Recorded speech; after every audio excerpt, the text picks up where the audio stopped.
એક સમયની વાત છે. એક ઝાડના ગોખલામાં એક ચકોર પક્ષી રહેતું હતું. ચકોર ફળોને ખાઈને પોતાનું પેટ ભરતું અને ઝાડના ગોખલામાં જ પડી રહેતું. આ રીતે તે ઝાડમાં જ રહેતા રહેતા તેને ઘણા વર્ષો વીતી ગયા. એક દિવસ ત્યાંથી ઉડતું ઉડતું તે ઘણું દૂર નીકળી ગયું. લાંબા સમય ઉડવાના કારણે તે થાકી ગયો. પોતાની થાક ઉતારવા માટે તે એક અનાજના ખેતરમાં નીચે ઉતર્યો. ચારે બાજુ અનાજના દાણા વેરાયેલા હતા. તે દાણા ખાવા લાગ્યો. અનાજના દાણા તેને ઘણા સ્વાદિષ્ટ લાગ્યા. ચકોર ઘણો ખુશ થયો. આ તો બહુ સ્વાદિષ્ટ છે.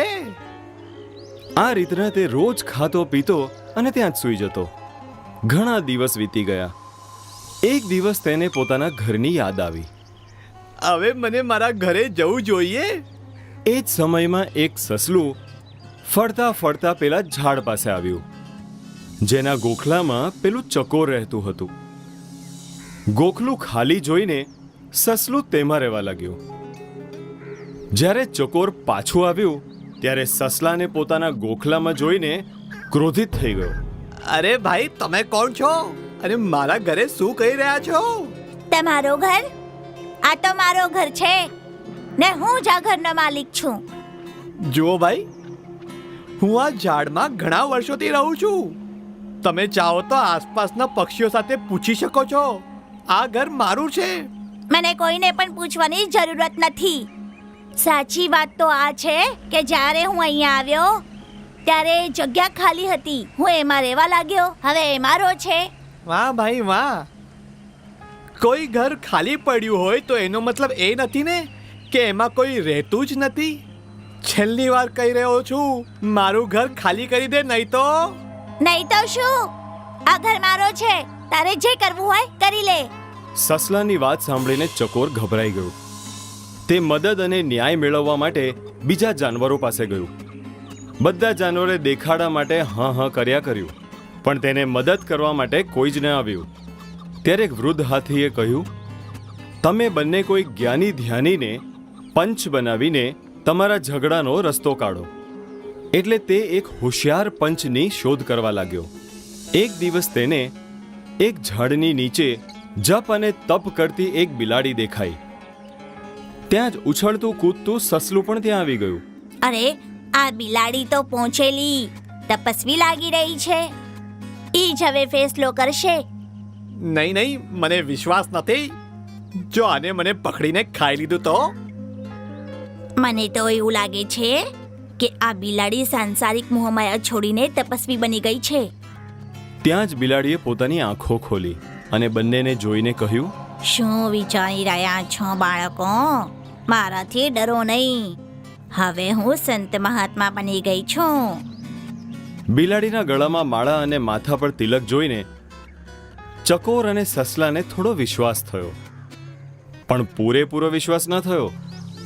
બિલાડીથી થોડું દૂર ઊભા રહીને બંને જણાએ પોતાની સમસ્યા બતાવી. તમે બંને શું કહ્યું? મને કશું સંભળાયું નથી. હું થોડાક દિવસો માટે બહાર જતો રહ્યો હતો. એ જ દરમિયાન આ ખરગોશે આવીને મારા ઘર પર ડેરો જમાવી લીધો. બાળક, તું શું કહી રહ્યો છે? મને કશું સંભળાતું નથી. જરા નજીક આવીને બતાવતો. સસલું અને ચકોર થોડીક પાસે ગયા.